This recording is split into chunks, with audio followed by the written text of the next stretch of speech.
Praise the Lord. ஆண்டவருடைய நாமத்துக்கு மகிமை உண்டாவதாக. Praise the Lord. Glory be to the name of the Lord. கர்த்தர் இந்த புதிய நாளை நம்முடைய வாழ்க்கையிலே கூட்டி கொடுத்து அவருடைய பரிசுத்த பிரசன்னத்திலே நாம் கூடி வந்து அவருடைய முகத்தை தேட தேவன் நமக்கு பாராட்டின அவருடைய அளவற்ற இரக்கத்திற்காக கிருபைக்காக நான் தேவனுக்கு நன்றி உள்ளவனாக இருக்கிறேன். I'm really grateful to the Lord for His mercies and the grace that He has brought us to His presence to meditate the Word of God even today. கர்த்தருடைய பிரசன்னத்திலே இருப்பது எவ்வளவு பெரிய மகிழ்ச்சி. How great joy it is to be in the presence of the Lord. அவருடைய வார்த்தையை காலையிலே கேட்டு தியானிப்பது எவ்வளவு பெரிய மகிழ்ச்சி. And what a great joy to listen to His Word and meditate His Word early in the morning. காலை வேளையிலே கர்த்தர் நம்மோடு இடைப்படுவாராக. May the Lord minister with us this early morning. நாம் ஜெபத்தோடு இந்த காலை தியானத்தை நாம் துவக்கலாம். Let us start this morning devotion with a prayer. Hallelujah. ஆசீர்வதிக்கும் தேவன் உன்னை ஆசீர்வதிப்பாரே.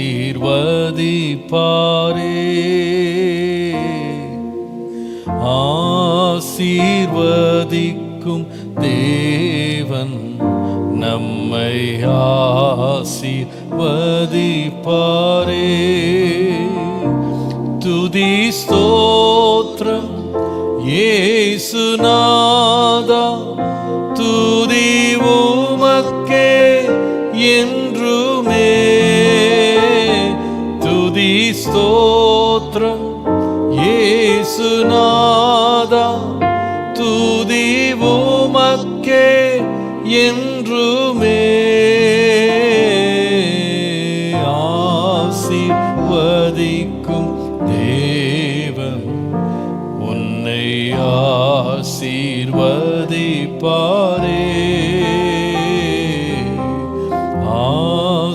ஆசீர்வதிக்கும் தேவன் நம்மை ஆசீர்வதிப்பாரே.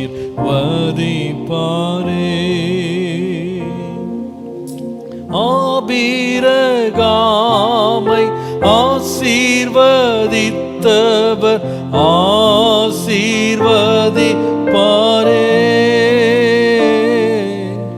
ஈசாக்கை ஆசீர்வதித்த தேவன் ஆசீர்வதிப்பாரே.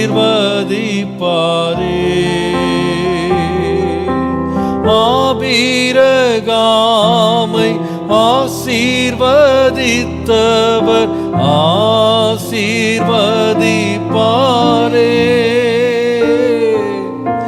ஈசாக்கை ஆசீர்வதித்த தேவன் ஆசீர்வதிப்பாரே.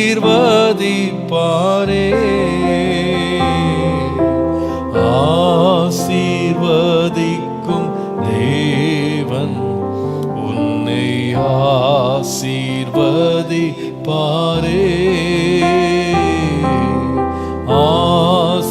ஆசீர்வதிக்கும் தேவன் நம்மை ஆசீர்வதிப்பாரே. துதி ஸ்தோத்திரம் இயேசுநாதா, துதி உமக்கே என்றுமே. துதி ஸ்தோத்திரம் இயேசுநாதா, துதி உமக்கே என்றுமே. ஆசீர்வதிக்கும் தேவன் உன்னை ஆசீர்வதிப்பாரே.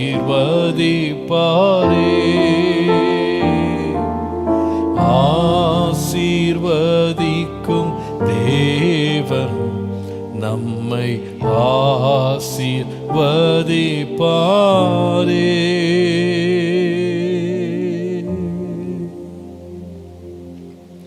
பரிசுத்தமும் இரக்கமும் உள்ள நல்ல பிதாவே, இந்த காலை வேளையிலே உம்முடைய திரு சமூகத்திலே வந்து உம்மை நாங்கள் நோக்கி பார்க்கிறோம். Our holy and merciful Father, in this early morning hour we come to your presence and seek your face, Lord.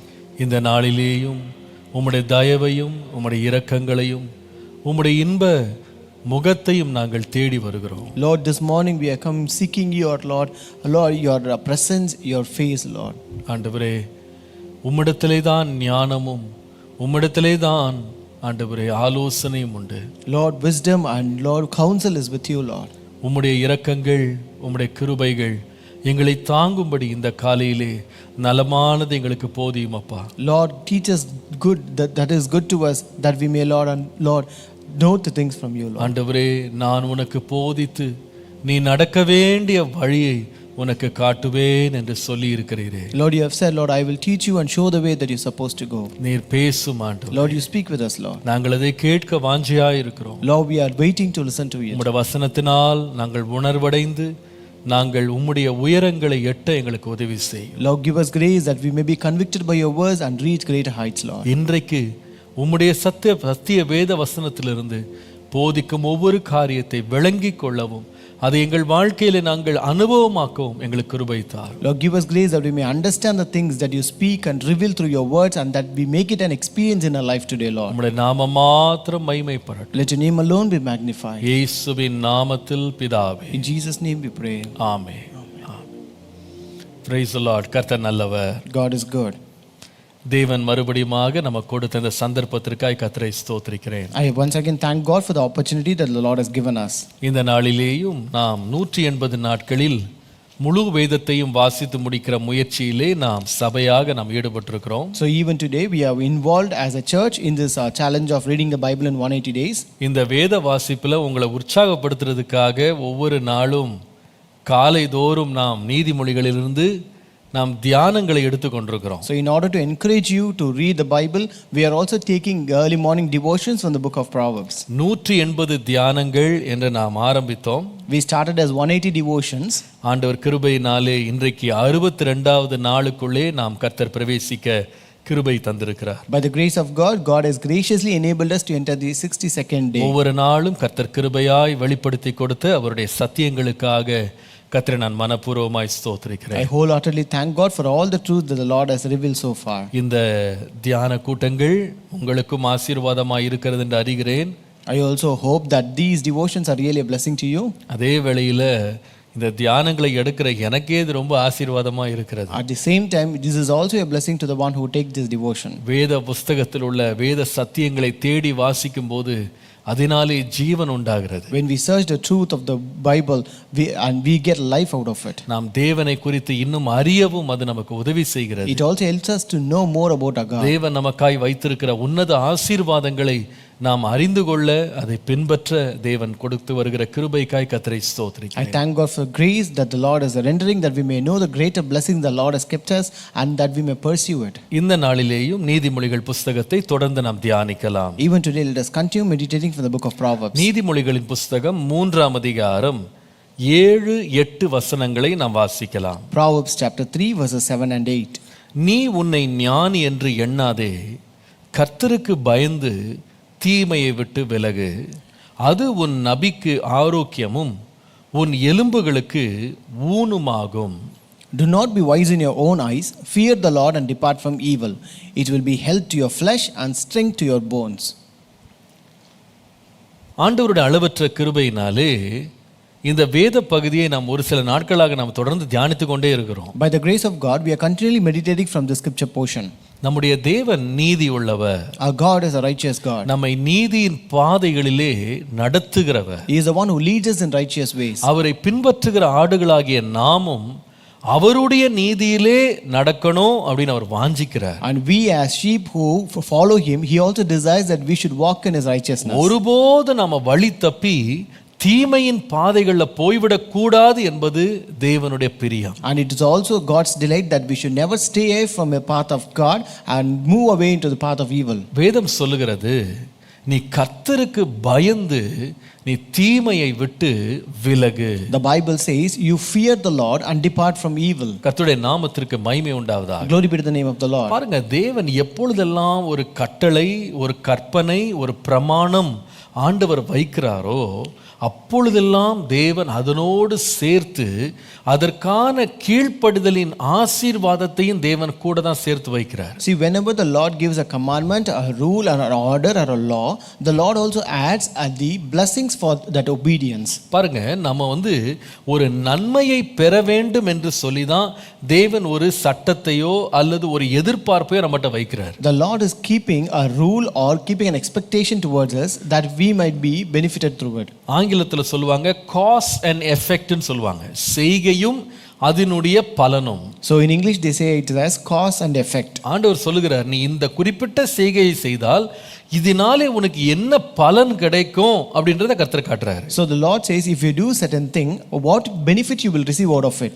நாம மாத்திரம் தேவன் நமக்காக முன்குறித்து வைத்திருக்கிற பலன் மேல் நாம் நோக்கமா இருப்போமானால் நம்முடைய வழிகளை தீமையை விட்டு விலக்குவது என்பது நமக்கு கடினமாகவே இருக்காது. If we are much focused upon the predestined reward the Lord has set for us, then it will not be a difficult job for us to depart from evil. இந்த வசனத்தை வாசித்து பாருங்க.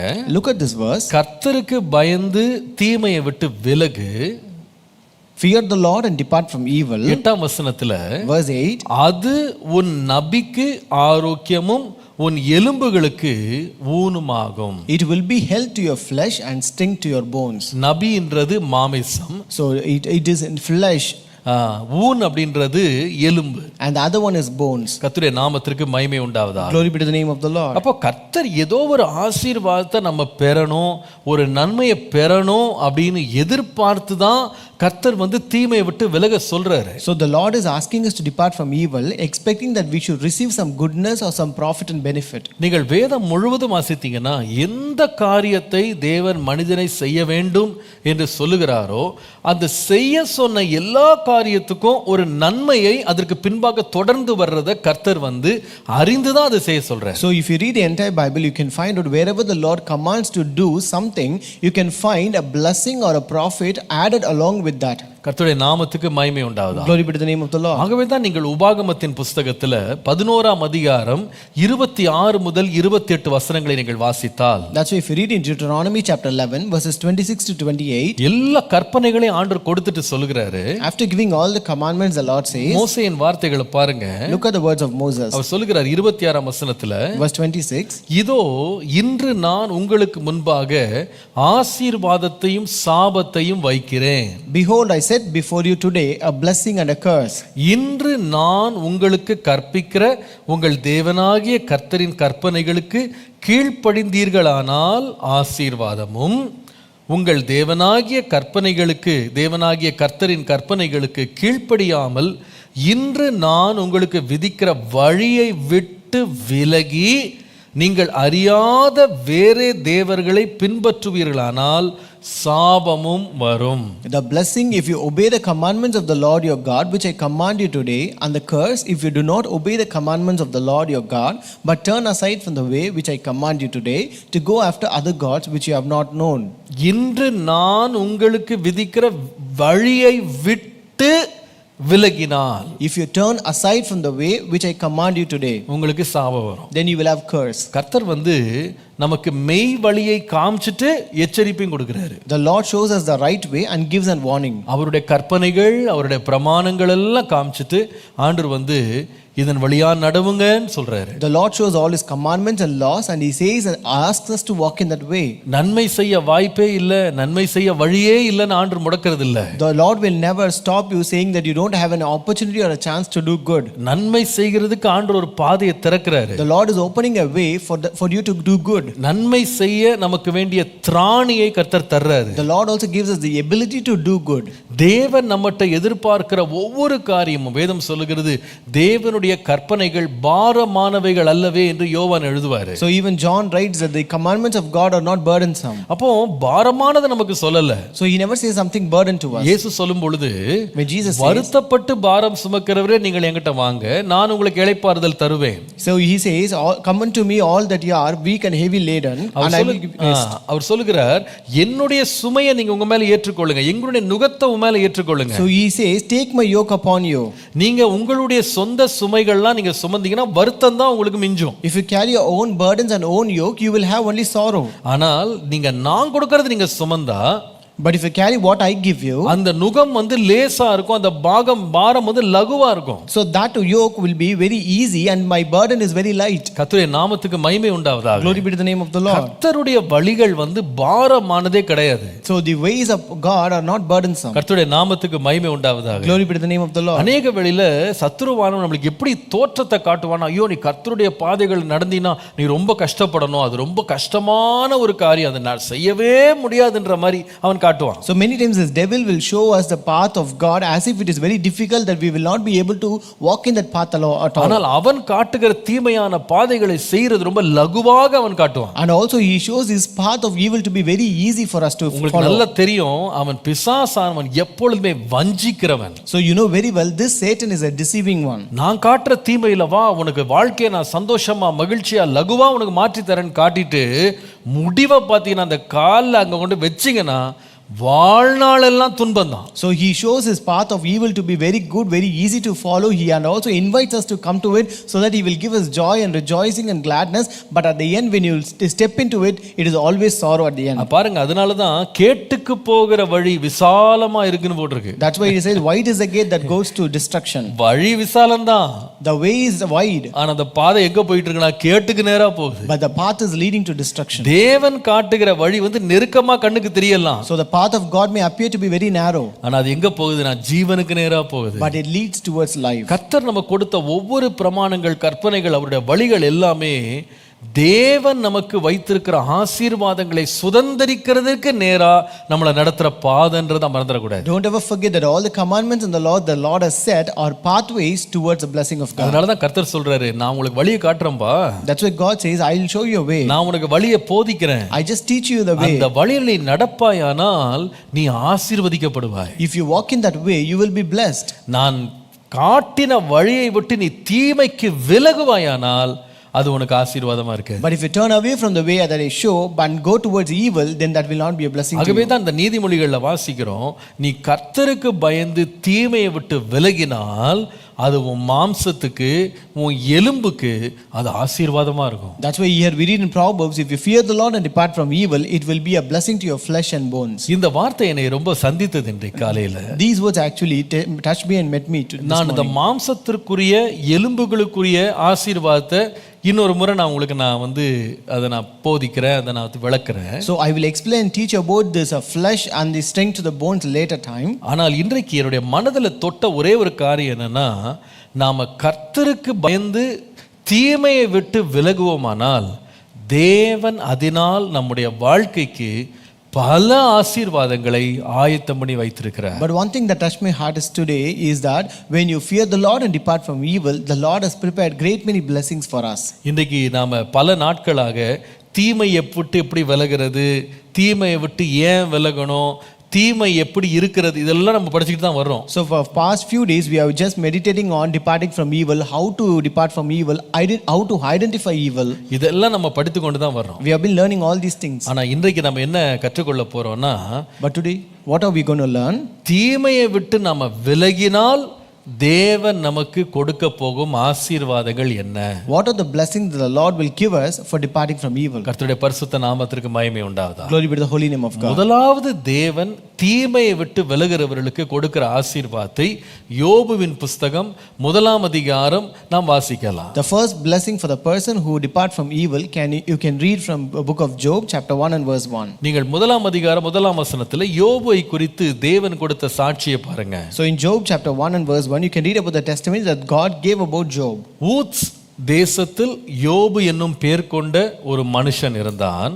அந்த மனுஷன் உத்தமனும் சன்மார்க்கனும் தேவனுக்கு பயந்து பொல்லாப்புக்கு விலகுகிறவனுமா இருந்தான்.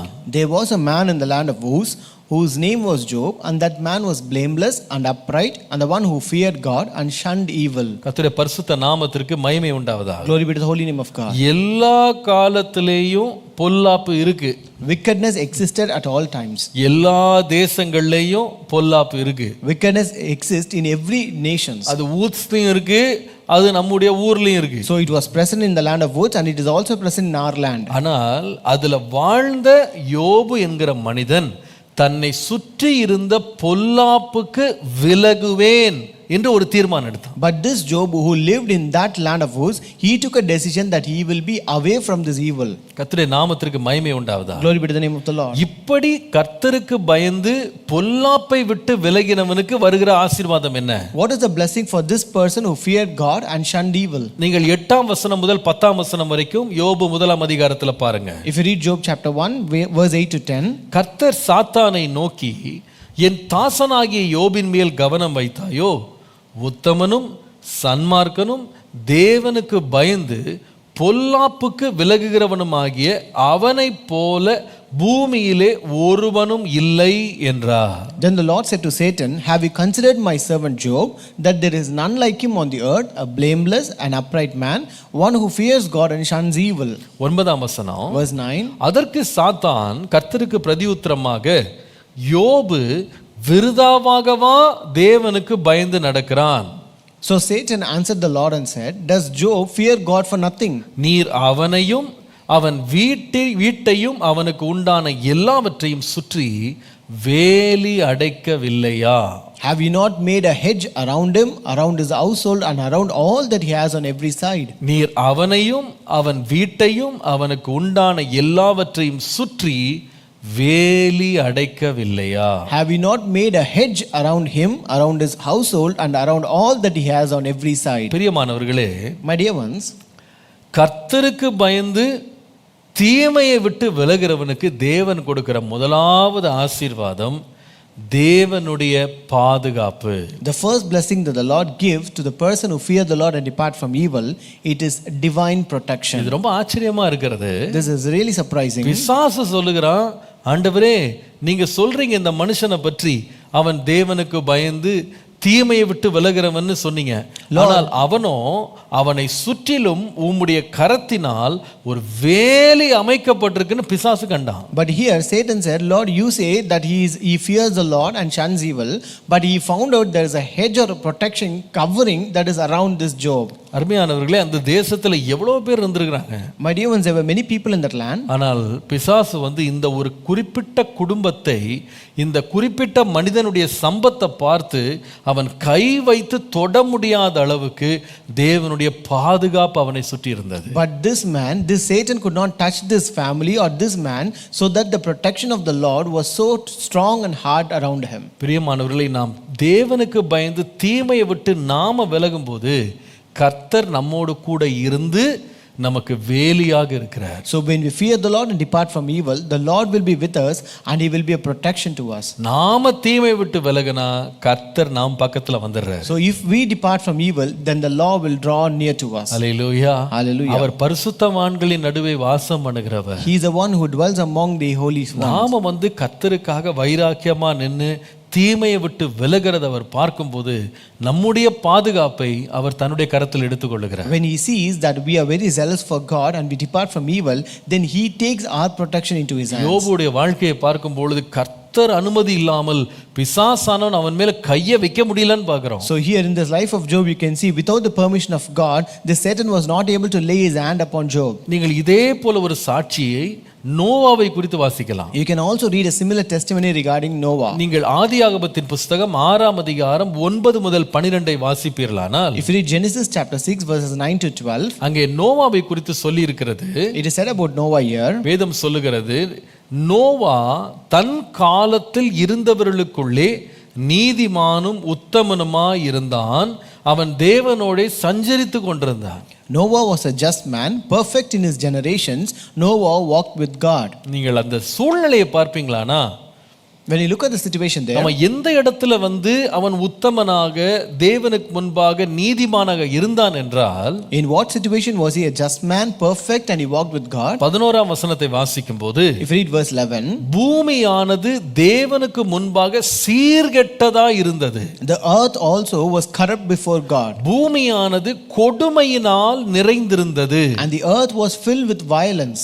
தேவன் பூமியை பார்த்தார், இதோ அது சீர்கெட்டதா இருந்தது, மாம்சமான யாவரும் பூமியின் மேல் தங்கள் வழியை கெடுத்து கொண்டார்கள். So God looked upon the earth, and indeed it was corrupt, for all the flesh had corrupted their way on the earth. இங்க முக்கியமான வார்த்தை ஜனங்கள் தெரிந்து கொண்ட வழி. The important word is the path chosen by the people. அவங்க எப்படி உலகம் முழுவதும் என்ன பாதையை தெரிந்து கொண்டதுன்னா, What did the entire world choose? தங்களை கெடுத்து கொள்ளுகிற வழியை தெரிந்து கொண்டது. They chose the path of corruption. அவங்க பூமி முழுவதும் எந்த வழியை தெரிந்து கொண்டதுன்னா, தங்களை சீர்கேட்டுக்கு நடத்துகிற வழியை தெரிந்து கொண்டது. The entire world chose the path that leads them to violence and corruption. பூமி எதை தெரிந்து கொண்டதுன்னா, தங்களை கொடுமையினால் நிரப்புகிற ஒரு பாதைக்கு தங்களை ஒப்பு கொடுத்தது. So the entire world committed their way to the path filled with violence. ஆனால் இந்த எல்லாரும் ஒரு வழியில கொடுமைக்கு நேரா சீர்கேட்டுக்கு நேரா தங்களை கெடுத்து கொள்ளுகிற வழிகளை தெரிந்து கொண்டிருக்கும் போது, When the entire world chose this path of corruption and the path filled with violence, ஒரே ஒரு மனிதன் இந்த பூமியில கர்த்தருடைய கண்களில் தயவை பெற்றான். அவன் என்ன செய்தான்னா, நீதிமானும் கர்த்தருக்கு முன்பாக உத்தமனுமாய் நிற்கிறான். only one person received favor in the sight of God, and he was a just man, perfect, and walked with God. ஆச்சரியம் என்னன்னா, What is surprising? 13ஆம் வசனம் வருவீர்களானால், If you come to verse 13, ஆண்டவர் நோவாவை பார்த்து சொல்லுகிறார், the Lord said unto Noah, மாம்சமான யாவரின் முடிவும் எனக்கு முன்பாக வந்துவிட்டது. the end of all flesh has come before me. அவர்களாலே பூமி கொடுமையினால் நிறைந்தது. The entire earth is filled with violence. நான் அவர்களை பூமியோடு கூட சேர்த்து அழித்து போடுவேன். And behold, I will destroy them with the earth. ஆனால் 14ஆம் வசனத்துல, But in verse 14, எல்லாரையும் அழிச்சு போடுவேன்னு சொன்ன கர்த்தர், the Lord who said that he will destroy everyone, நோவாவை பார்த்து சொன்னார், he said unto Noah, நீ கோப்பேர் மரத்தினால் உனக்கு ஒரு பேழை உண்டாக்கு, அந்த பேழையிலே அறைகளை உண்டு பண்ணி அதை உள்ளும் புறம்பாக கீழ்பூசு. make yourself an ark of gopher wood, make rooms in the ark, and cover it inside and outside with pitch. 17ஆம் வசனம் பாருங்க. Verse 17, வானத்தின் கீழே ஜீவ சுவாசமுள்ள சகல மாம்ச ஜந்துகளை அழிக்க நான் பூமியின் மேல் ஜல பிரளயத்தை வரப்பண்ணுவேன். behold, I myself am bringing flood waters on the earth to destroy from under heaven all flesh in which is the breath of life. பூமியில் உள்ள எல்லாம் மாண்டு போகும். Everything that is on the earth shall die. ஆனாலும் உன்னுடனே என் உடன்படிக்கை ஏற்படுத்துவேன். But I will establish my covenant with you. நீயும் உன்னோடே கூட உன் குமாரரும் உன் மனைவியும் உன் குமாரரின் மனைவிகளும் பேழைக்குள் பிரவேசிப்பார்கள். And you shall go into the ark, you, your sons, your wife, and your sons' wives with you.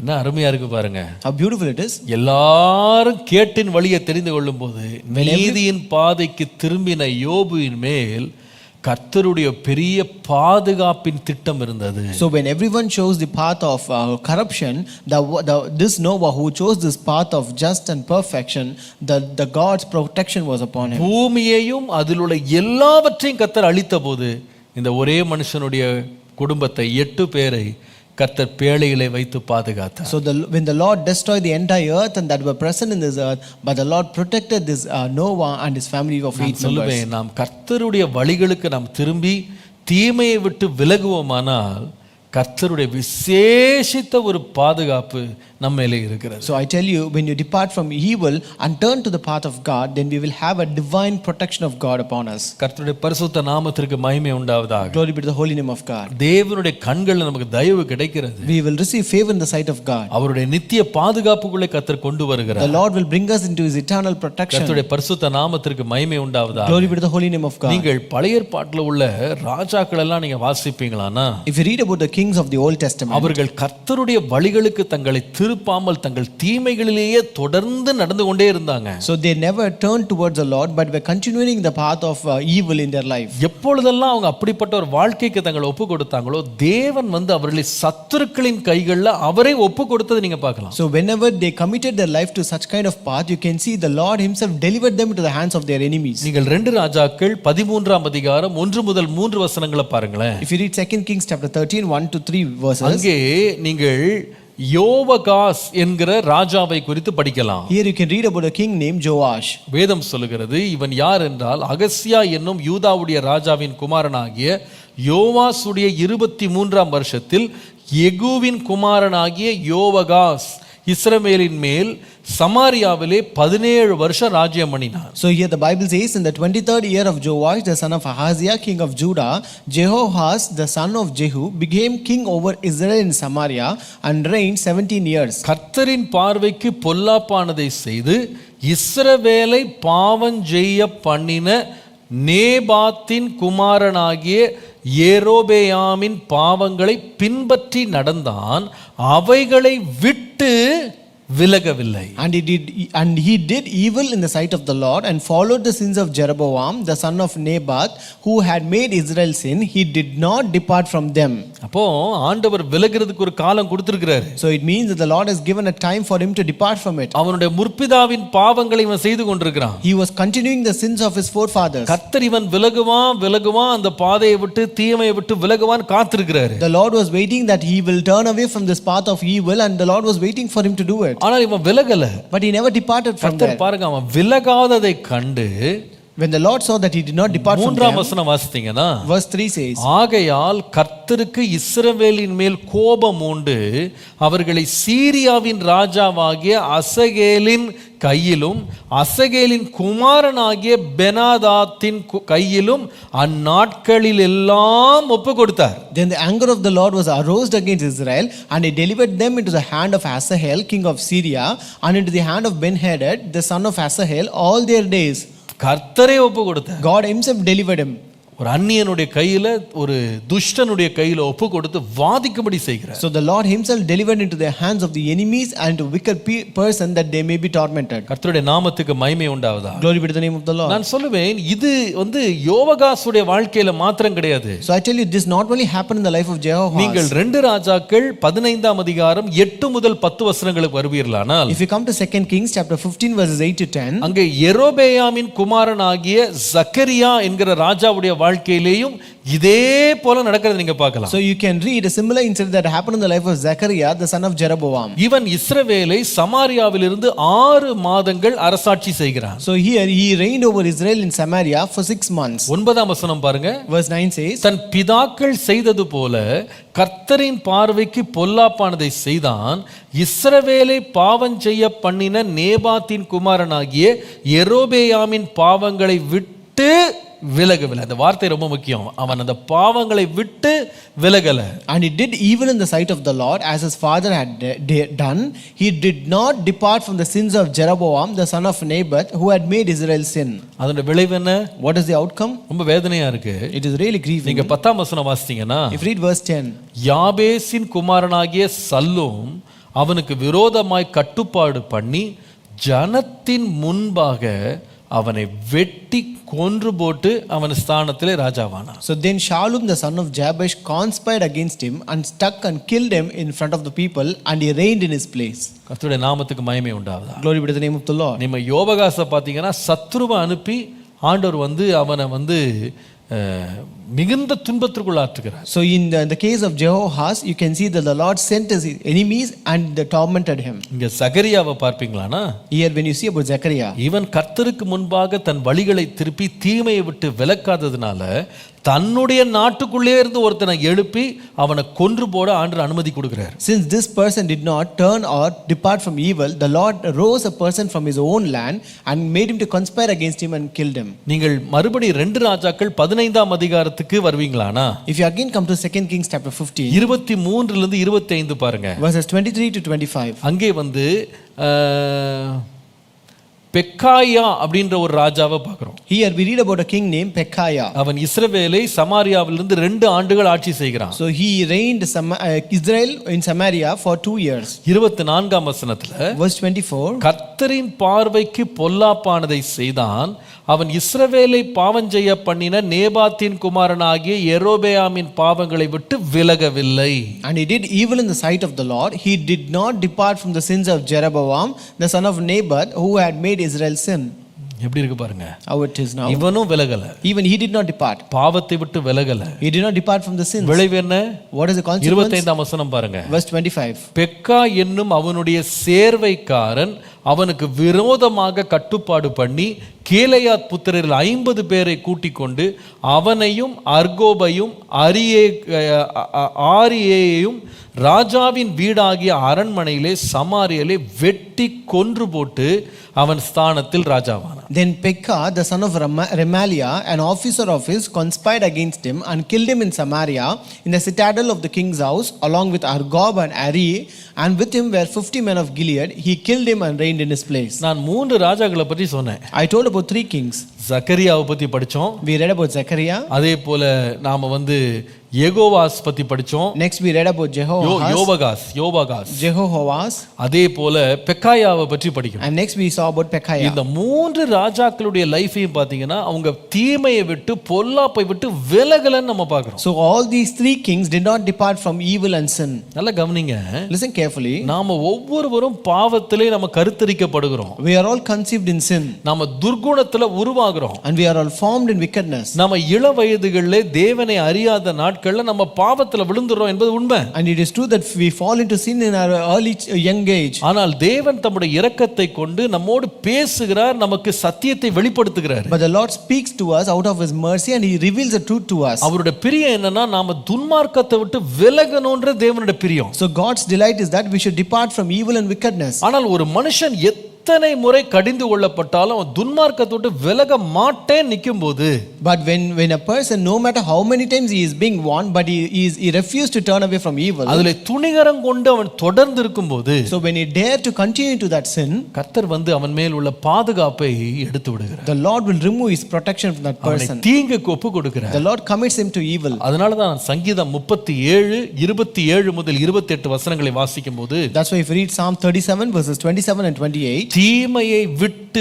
விலகி நன்மை செய், depart from evil and do good, என்றென்றைக்கும் நிலைத்திருப்பாய், and dwell forevermore. கர்த்தர் நியாயத்தை விரும்புகிறவர், அவர் தமது பரிசுத்தவான்களை கைவிடுவதில்லை. For the Lord loves justice and does not forsake his saints. அவர்கள் என்றைக்கும் காக்கப்படுவார்கள், துன்மார்க்கருடைய சந்ததியோ அறுப்புண்டு போகும். They are preserved forever, but the descendants of the wicked shall be cut off. தீமையை விட்டு விலகு, depart from evil, நன்மை செய், do good, என்றென்றைக்கும் நிலைத்திருப்பாய், and dwell forevermore. ஆம் பிரியமானவர்களே, Yes, dear ones of நீ God. கர்த்தருக்கு பயந்து தீமையை விட்டு விலகு என்று கர்த்தர் ஏன் சொன்னார்னா அதுல ஒரு ஆசீர்வாதம் இருக்கு. So why did the Lord say fear the Lord and depart from evil? Is because there's a blessing in that. தீமையை விட்டு விலகிறவர்களுக்கு தேவன் கொடுக்கிற முதலாவது ஆசீர்வாதம் அவருடைய பாதுகாப்பு. The first blessing that the Lord gives to the one who depart from evil is his divine protection. இரண்டாவது தேவன் வந்து தீமையை விட்டு விலகிறவர்களுக்கு கொடுக்கிற இன்னொரு முக்கியமான ஆசீர்வாதம், The second important blessing the Lord gives to the one who depart from evil.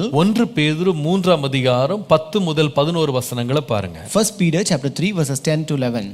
ஜீவனை விரும்பி நல்ல நாட்களை காண வேண்டும் என்றிருக்கிறவன் பொல்லாப்புக்கு தன் நாவையும் கபடத்துக்கு தன் உதடுகளையும் விலக்கி காத்து பொல்லாப்பை விட்டு நீங்கி நன்மை செய்து சமாதானத்தை தேடி அதை பின்தொடர கடவன். For he would love life and seek good days, let him refrain his tongue from evil and his lips from speaking deceit.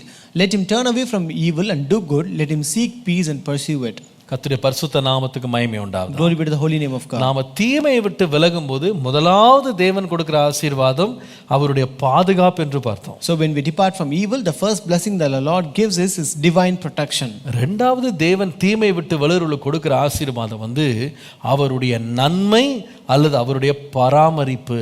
The second blessing that the Lord gives is his divine providence. அவருடைய நன்மை அல்லது அவருடைய தெய்வீக பராமரிப்பு. So it is his divine providence. இந்த வசனம் சொல்லுகிறது, This verse says, நீ வந்து தீமையை விட்டு, நீ வந்து பொல்லாப்பை விட்டு உன் நாவையும் கபடத்துக்கு உன்னுடைய உதடுகளை நீ விலக்கி காத்தால், if you refrain your tongue from evil and your lips from speaking நீ deceit, பொல்லாப்பை விட்டு நீங்கினால், if you turn away from evil, ஆண்டவர் சொல்லுகிறாரு, the Lord உனக்கு says, கிடைக்கிறது என்னன்னா ஜீவனும் நல்ல நாட்களையும் நீ காண்பாய். so the Lord says you will receive a life and good days. என்ன நாட்கள்? What days? நல்ல நாட்கள், Good days. இன்னைக்கு நிறைய பேருடைய நாட்கள் வந்து ரொம்ப வருத்தத்திற்குரிய நாட்களா இருக்கிறது. Today the days of many people are really sorrowful. நம்முடைய வாழ்க்கையில தீமையை விட்டு விலகுவோமானா கர்த்தர் நம்மை தீமையான நாட்கள் அல்ல நன்மையான நாட்களை காண பண்ணுவார். So if we depart from evil, the Lord will not let us see bad days but good days. நன்மையையும் கிருபையையும் தொடர்ந்து வர பண்ணுவார். So the Lord will enable this mercy and goodness to follow us. ஒரு சம்பவத்தை நீங்கள் 2 ராஜாக்கள் 15ஆம் அதிகாரம் 17 முதல் 19 வாசிக்கலாம். If you read 2 Kings chapter 15 verses 17 to 19, நீங்கள் அங்க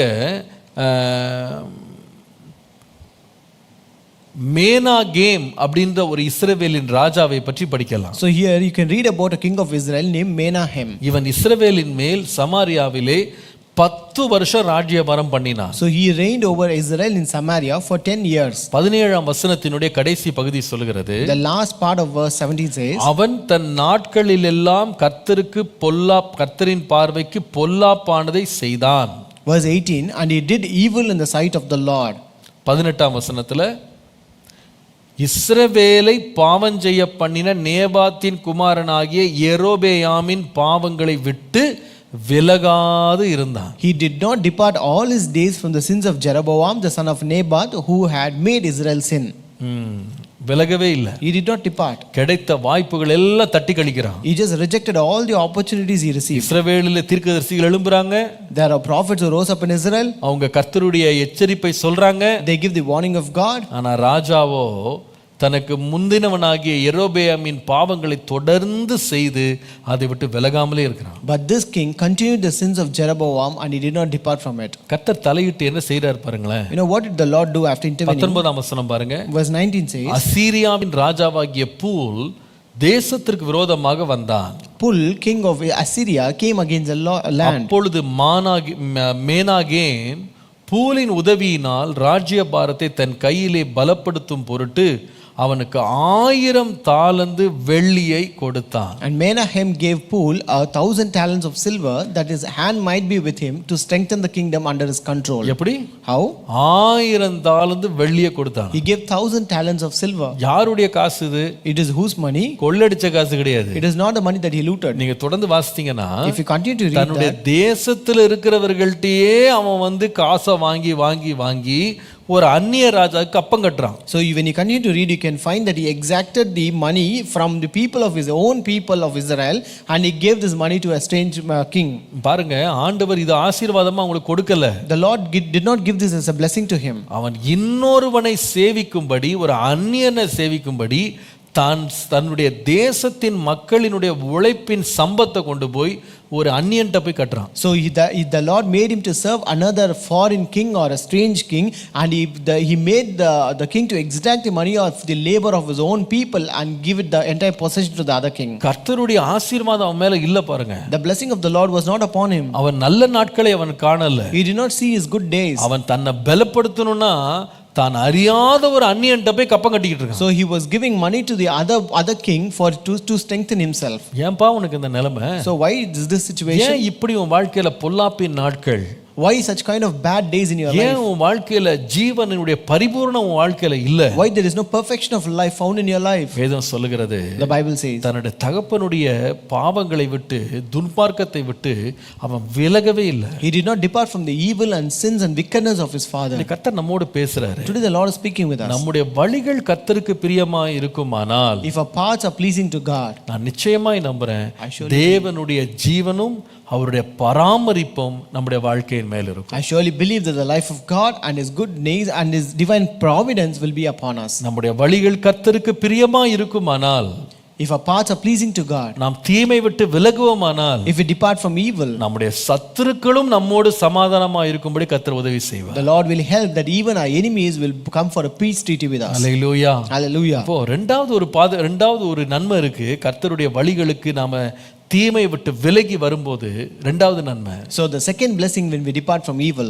தேவனுடைய நன்மையும் பராமரிப்பும், divine providence.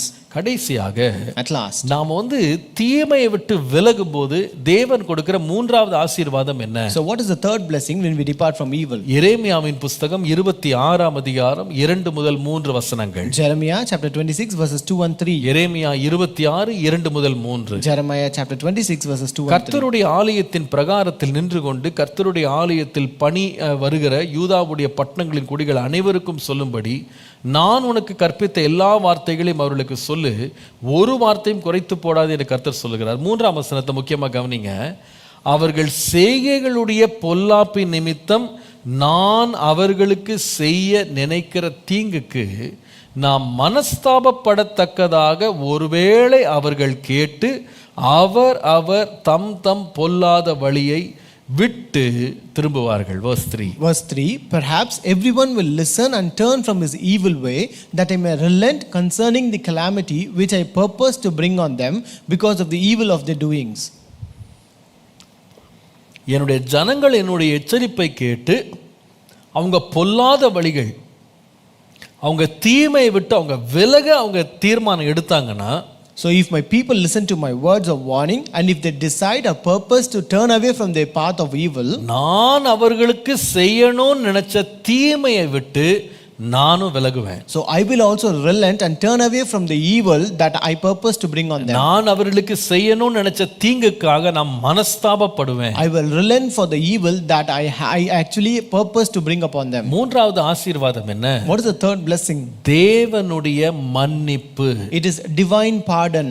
தேவனுடைய மன்னிப்பு. Divine pardon. கர்த்தருடைய நாமத்திற்கு மகிமை உண்டாவதாக. Glory be to the name of the Lord. ஏன் ஆண்டவர் தீமையை விட்டு விலகுன்னு சொல்றார் அப்படின்னா, So why does the Lord says depart from evil? ஒரு மனுஷன் தீமையில இருக்கிற வரைக்கும் தேவனுடைய கோபாக்கினைக்கு அவன் ஆளாகிறான். So until a person is in evil, he is worthy, he deserves the wrath of God. ஆனால் அவன் என்றைக்கு தீமையை விட்டு விலகணும்னு தீர்மானம் பண்ணிட்டானோ, கர்த்தர் என்ன பண்றாருன்னா, தான் செய்ய நினைத்த தீமை நின்று மனஸ்தாபப்பட்டு அந்த ஜனங்களை விட்டு தன்னுடைய கோபத்தை விலக்கவும் அவரும் தீர்மானிக்கிறார். By the moment when he decides to turn away from his evil, the Lord will also relent and also turn away his evil that he wants to bring upon them. இதற்கு ஒரு நல்ல உதாரணத்தை யோனாவின் புத்தகத்தில் வாசிக்கலாம். So a good example is found in the book of Jonah. யோனாவின் புத்தகம் 1ஆம் அதிகாரம் முதல் 2 வசனங்களை பாருங்க.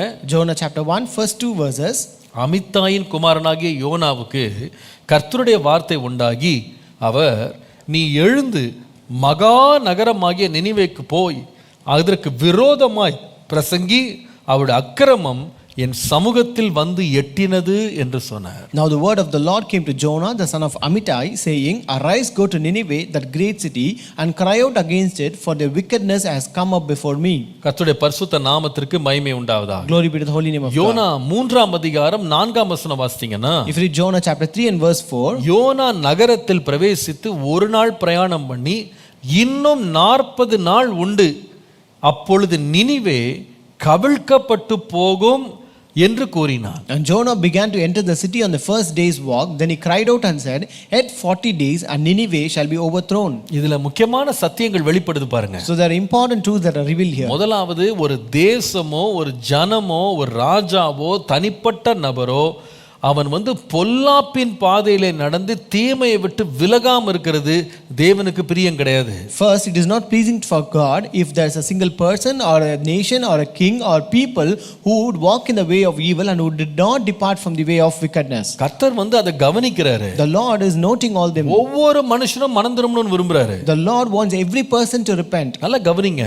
Listen carefully. தீமையை விட்டு விலகணும்னு விரும்புற கர்த்தர், the Lord who desires that we should depart from evil, நாம என்ன தீமையில இருக்கிறோமோ அதற்கான தண்டனைக்கு தேவன் முதலாவது எச்சரிப்பை தருகிறார். The Lord first gives a warning for the punishment that He's going to bring upon us for our evil. தேவன் எச்சரிப்பு தராம தண்டிக்கிறது கிடையாது. The Lord never punishes without giving a warning. முதல்ல வார்த்தை அனுப்புறார். First He sends His word. அந்த வார்த்தைக்கு மனிதன் செவி கொடுக்கணும்னு விரும்புறார். So He wants people to give heed to that word. மூணாவது ஒரு சத்தியம் இருக்கு. Third truth, வார்த்தை அனுப்பிட்டோம், கர்த்தர் என்ன பண்றாருன்னா, உடனே கீழ்ப்படின்னு எதிர்பார்த்தாலும் தம்முடைய இரக்கத்தின்படி நாம மனம் திரும்புவதற்கு சில நாட்களை கர்த்தர் நமக்கு தர்றாரு. So though He sends His word and He will not expect us to repent immediately, but He will give us some time and He wait for us to repent. ஆண்டவர் உடனே தான் கீழ்ப்படியணும்னு விரும்புறாரு. He always desires that we want to obey immediately. But He gives time. ஆனா அவர் ஒரு long rope அவர் தர்றாரு. But He gives a long rope. கர்த்தருடைய நாமத்துக்கு மகிமை உண்டாவதா. Glory be to the name of the Lord. நினிவேக்கு பார்த்தீங்கன்னா 40 நாள். So to Nineveh it was 40 days. 40 நாள் டைம் கொடுக்கிறேன். I give you 40 days time. மனம் திரும்பு. You repent. நோவாவை பாருங்க. Look at Noah. 120 வருஷம் போய் பிரசங்கம் பண்ணினான். He was preaching for 120 years. நம்முடைய இரட்சகராக இயேசு கிறிஸ்து சொன்னாரு. Even our Lord Jesus Christ said, Bethsaida கொரேசேனே உனக்கு ஐயோ. Woe to you Bethsaida and Chorazin. உன்னில் செய்யப்பட்ட பலத்த செய்கைகள் தீருவிலும் சீதோனிலும் செய்யப்பட்டிருந்தா எப்பொழுதும் அவங்க மனம் திருப்பி இருப்பாங்க. If the mighty works that were being done in you being done in Tyre and Sidon, they would have repented long back. அப்போ ஒவ்வொன்றுக்கும் ஒரு டைம் கொடுக்கிறாரு. So the Lord gives a time for everyone. Time கொடுக்காம ஆண்டவர் தண்டிக்கிறதே கிடையாது. The Lord will never punish without giving time. நீங்க எகிப்தை பாருங்க. Look at Egypt. ஆண்டவர் அங்கே மோசேயின் மூலமாய் 10 வாதைகளை அனுப்பி அவனுக்கு டைம் கொடுக்கிறாரு. The Lord sent 10 plagues through Moses and gave them time. நீ மனம் திரும்பு. You repent. நீ மனம் திரும்பு. You repent. உள்ள இருக்கிற ஆட்கள் சொல்றாங்க. People inside the Egypt said, இந்த ஜனங்களை விட்டுருங்க, let us leave these இது people. தேவனுடைய விரல், This is the finger of God. இவர்களுக்கு எதிர்த்து நம்ம போக முடியாது. Let us not oppose and ஆனா go. அவன் மனம் கடினம் பட்டுக்கிட்டே இருக்கான். But their hearts were ardent. கர்த்தருடைய நாமத்துக்கு மகிமை உண்டாகும். Glory be to the name of the Lord. பாருங்க, காலத்தை கர்த்தர் கொடுக்க தான் செய்றாரு. So the Lord gives time to us. ஆனால் காலத்திற்குள்ள நம்ம மனம் திரும்பிடுவோமானா கர்த்தரும் மனஸ்தாபப்படுறாரு. So if we repent within that time, the Lord will also relent for that. இங்க நடந்தது என்ன? What happened here? 40 நாள் time கொடுத்திருந்தாலும் Though 40 days was given to them, கர்த்தருடைய வசனத்தை அவன் ஒரு நாள் பிரயாணம் பண்ணி போய் சொன்ன உடனே, so once he made one day journey and he proclaimed the word of God, 5ஆம் வசனம் வாசிக்கிறோம். we read verse 5. அப்பொழுது நினிவேயில் உள்ள ஜனங்கள் தேவனை விசுவாசித்து உபவாசம் செய்யும்படி கூறினார்கள், பெரியோர் முதல் சிறியோர் மட்டும் ரட்டுடுத்தி கொண்டார்கள். So the people of Nineveh believed God, proclaimed a fast and put on sackcloth from the greatest to the least of them.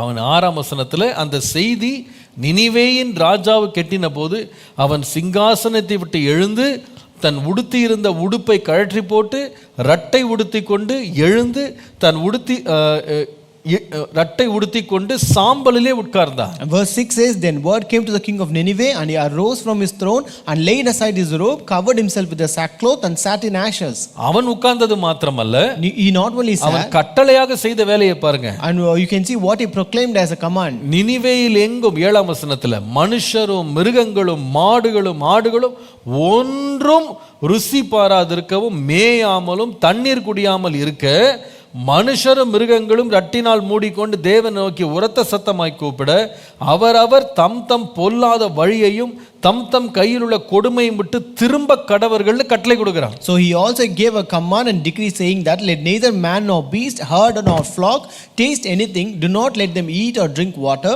but let man and beast be covered with sackcloth and cry mightily to God. Yes, let everyone turn from his evil way and from the violence that is in his hands. ஒவ்வொருவனும் மனம் திரும்பணும். Everyone should repent. ஒவ்வொருவனும் திரும்பணும். Everyone should turn. ராஜா கட்டளை கொடுக்கிறார். The king is giving a command. ஏன் கட்டளை கொடுத்தார் அப்படின்னா, why did he give this decree? 9ஆம் வசனத்துல இந்த மனுஷனுக்கு இருந்த அறிவை பாருங்க. Look at the knowledge this man had. அவர் சொல்றார், யாருக்கு தெரியும் நாம் அழிந்து போகாதபடிக்கு ஒருவேளை தேவன் மனஸ்தாபப்பட்டு தம்முடைய உக்கிர கோபத்தை விட்டு திரும்பினாலும் திரும்புவார் என்று சொன்னார். Verse 9 he says, who can tell if God will turn and relent and turn away from his fierce anger so that we may not perish?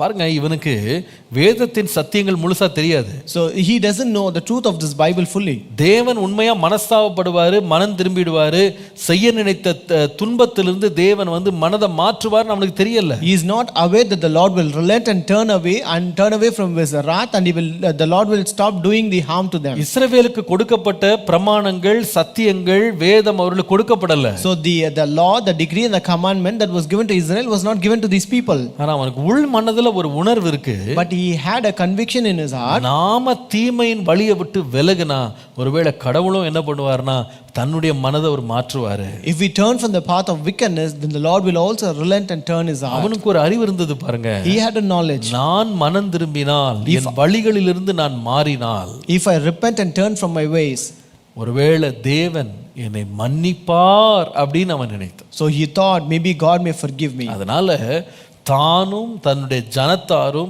மிருக ஜீவன்கள் கூட அவங்க ரட்டுடுத்தி சாம்பல்ல உட்கார்ந்து கர்த்தருக்கு முன்பாக தங்களை தாழ்த்தி பொல்லாத வழிகளை விட்டு திரும்பினாங்க. So therefore he and his people, even beasts and animals and flock, they covered themselves with sackcloth and sat in ashes, and they repented. அது நடந்தது என்ன? And what happened? 10ஆம் வசனம் பாருங்க. Verse 10 says, அவர்கள் தங்கள் பொல்லாத வழியை விட்டு திரும்பினார்கள் என்று தேவன் அவருடைய கிரியைகளை பார்த்து தாம் அவர்களுக்கு செய்வேன் என்று சொல்லி இருந்த தீங்கை குறித்து மனஸ்தாபப்பட்டு அதை செய்யாதிருந்தார். Then God saw their works, that they turned from their evil way, and God relented from the disaster that he had said he would bring upon them, and he did not do it. கர்த்தருடைய நாமத்திற்கு மகிமை உண்டாகும். Glory be to the holy name of God. ஆண்டவர் நமக்கு மன்னிப்பை ஆயத்தம் பண்றார். The Lord is preparing pardon to us. எப்போ? When தீமையை விட்டு நீ விலகும் போது. When you depart from evil. தீமையை விட்டு விலகிறத நம்முடைய கிரியைகள்ல காண்பிக்கணும். We should show in our works that we depart from evil. நினிவேயை குறித்து கர்த்தர் அந்த சாட்சியை சொன்னார். The Lord gave this testimony regarding Nineveh. தீமையை விட்டு விலகிட்டாங்கன்னு சொல்லி அவருடைய கிரியைகளை நான் பார்த்தேன். So I saw in their works that they departed from evil. அதனால் நானும் நான் செய்யணும்னு நினைச்சிருந்த பொல்லாப்புலேருந்து நானும் மனம் திரும்புறேன். So therefore I will also relent from the disaster that I purpose to do upon them. எசேக்கியேல் 18 அதிகாரம் 27 வசனத்தை நீங்கள் வாசிப்பீர்களானால், If you read Ezekiel chapter 18 and verse 27, துன்மார்க்கன் தான் செய்த துன்மார்க்கத்தை விட்டு விலகி நியாயத்தையும் நீதியையும் செய்வானே ஆகில் அவன் தன் ஆத்துமாவை பிழைக்க பண்ணுவான். again when a wicked man turns away from the wickedness which he committed and does what is lawful and right, he preserves himself alive. 28 வசனம், Verse 28, அவன் எச்சரிப்படைந்து தான் செய்த எல்லா மீறுதல்களையும் விட்டு திரும்புகிறபடியினாலே அவன் பிழைக்கவே பிழைப்பான், அவன் சாவதில்லை. because he considers and turns away from all the transgressions which he committed, he shall surely live, he shall not die. 32 வசனத்தை பாருங்க. Verse 32, மனம் திரும்புங்கள், அப்பொழுது பிழைப்பீர்கள். repent and you shall live. சாகிறவனுடைய சாவை நான் விரும்புகிறதில்லை என்று கர்த்தராகி ஆண்டவர் சொல்லுகிறார். For I have no pleasure in the death of one who dies, says the Lord God. மனம் திரும்புங்கள், அப்பொழுது பிழைப்பீர்கள். Therefore turn and live. எவ்வளவு நல்ல தேவன் நம்முடைய தேவன். How good is our God? நாம இருதயத்துல மாத்திரம் மனம் திரும்புகிறோமானா, If you repent and relent in our heart, நம்முடைய தீமையான வழிகளை விட்டு திரும்புவோமானா, if we turn away from our evil ways, நிச்சயமாகவே கர்த்தர் நம்ம மேல இரக்கமுள்ளவராய் இருந்து நம்மை மன்னிக்கிற தேவனாய் இருக்கிறார். surely the Lord will be merciful upon us and he will pardon us. என் நாமம் தரிக்கப்பட்ட என் ஜனங்கள் தங்களை தாழ்த்தி தங்கள் பொல்லாத வழிகளை விட்டு திரும்பி என் முகத்தை தேடி என்னை நோக்கி ஜெபம் பண்ணினா நான் என்ன செய்வேன்னா, அவருடைய பாவங்களை அவர்களுக்கு மன்னித்து நான் அவர்களுடைய தேசத்துக்கு ஷேமத்தை கட்டளையிடுவேன். My people who are called on my name, if they humble themselves and if they turn away from the evil ways, then I will be merciful upon them and bring prosperity upon them. நான் பரலோகத்திலிருந்து அவருடைய சத்தத்தை நான் கேட்பேன். I will listen to their voice from heaven.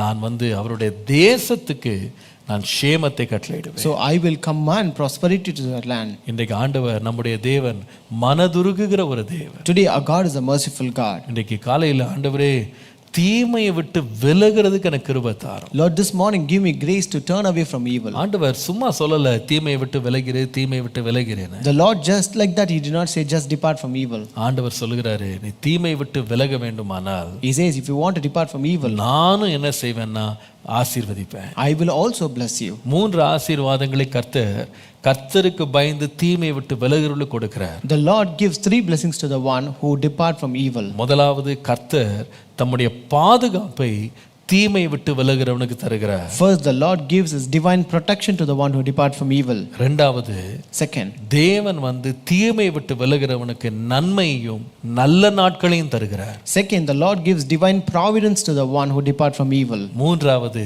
தீமையை விட்டு விலகிறவனுக்கு தேவன் தம்முடைய மன்னிப்பை தேவன் தருகிறார். Third, the Lord gives divine pardon to the one who departs from evil. கர்த்தர் நமக்காய் வைத்திருக்கிற ஆசீர்வாதங்களை சுதந்தரித்துக் கொள்ள, ஆண்டவரே நான் எப்பொழுதும் தீமையை நான் செய்ய மாட்டேன்னு சொல்ல மாட்டேன், செய்யலாம். ஆனால் ஆண்டவர் எச்சரிக்கும் பொழுது தீமையை விட்டு விலகி விடுவேன். ஆனால் உம்முடைய ஆசீர்வாதத்தை பெற்றுக்கொள்ள என்னை தகுதியாய் வைத்துக் கொள்ளுன்னு கேட்போம். So let us ask God, Lord, keep me word, Lord, give me grace, Lord, that I will not, that I don't say that I will not do evil, but if when I do evil and when I depart from evil, then I will become worthy of the one who receive your blessings. கர்த்தர் நமக்கு உணர்வை தந்து தம்முடைய ஆசீர்வாதத்துக்கு தேவன் நம்மை தகுதிப்படுத்துவார். May the Lord give that conviction today and make us worthy of his blessing. நாம் ஜெபம் பண்ணுவோம். Let us pray. பரிசுத்த பிதாவே, மை நன்றியோடு ஸ்தோத்திரிக்கிறோம். Our holy God, we thank you with a grateful heart. நீர் எங்களுக்காக எந்த கற்பனை கொடுத்தாலும் அதில் எங்களுக்கு ஒரு நன்மையை வைத்துதான் நீர் தருகிறீர். So Lord, no matter whatever commandment you give, you always add a blessing along with that. உம்முடைய கற்பனைகள் பாரமானவைகள் அல்ல. Lord, your commandments are not burdensome. நீர் எதை எங்களுக்கு செய்ய சொன்னாலும் நாங்கள் அதற்கு கீழ்ப்படியும் போது அதற்கு உகந்த ஆசீர்வாதத்தின் நன்மையும் பின்தொடர்ந்து வர பண்ணுகிறீர் கர்த்தாவே. Lord, whatever you ask us to do, when we obey and do it, you will help, you will make a blessing to follow us with that, Lord. இன்றைக்கு நீர் எங்களோடு பேசினதற்காய் நன்றி. Lord, thank you for speaking with us today. கர்த்தருக்கு பயந்து தீமையை விட்டு விலகுகிற எங்களுக்கு நீர் வைத்திருக்கிற 3 ஆசீர்வாதங்களுக்காய் நன்றி. Lord, thank you for the 3 blessings that you have kept for the one who feared the Lord and depart from evil. ஆம் ஆண்டவரே. Yes, Lord. உம்முடைய பாதுகாப்பையும், your protection, உம்முடைய ஜீவனையும், Lord, your providence, உம்முடைய மன்னிப்பையும் your pardon, எங்கள் வாழ்க்கையில் அனுபவிக்க ஆண்டவரே தீமையை விட்டு விலகுகிற கிருபையை எங்கள் ஒவ்வொருவருக்கும் தாரும். Lord, give us grace that we may depart from evil and experience all these blessings. உம்முடைய நாமத்தை எங்கள் வாழ்க்கையிலே மகிமைப்படும். Glorify your name in our life. இயேசுவின் நாமத்தில் பிதாவே. In Jesus' name we pray. Amen. Amen. Amen.